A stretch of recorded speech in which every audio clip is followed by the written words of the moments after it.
আপনাদের দাদা কি দাবি আছে, আপনারা তাদের কি দাবি চাচ্ছেন এবং কি বলতে চাইছেন? আমাদের দাবি ছিল সেপারেট কামতাপুর স্টেট এবং কামতাপুরি ভাষার রাষ্ট্রীয় স্বীকৃতি।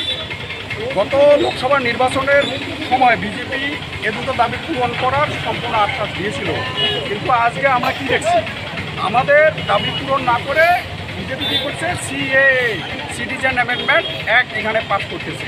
এটা উত্তরবঙ্গের আদিবাসী, রাজবংশী, গোর্খা, দেশীয় মুসলমান, নৈশ শেখ এবং এখানকার যারা ইন্ডিজিনিয়াস নমশূদ্র আছে এদের স্বার্থ বিরোধী একটা আইন।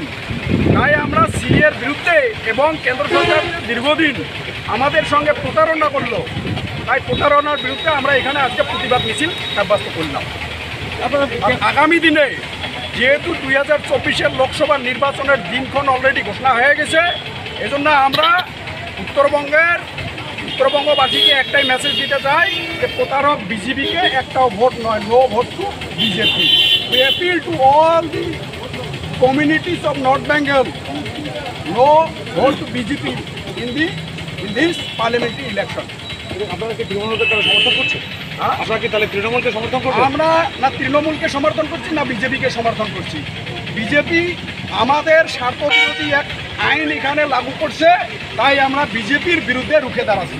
আর উত্তরবঙ্গ থেকে বিজেপিকে কিভাবে উৎখাত করতে লাগে তাই আমরা পথে নামছি। আগামী দিনে গ্রামে গ্রামে আমরা আন্দোলন জারি আছে, আরও এই আন্দোলন তীব্রতর করা হবে। এই যে আজকে আপনাদের একটা বিক্ষোভ মিছিল সংগঠনের তরফ থেকে আপনারা রাখলেন, কিন্তু লোক সংখ্যা খুব কম দেখা গেল, কারণ আকাশের গতি আপনি নিজে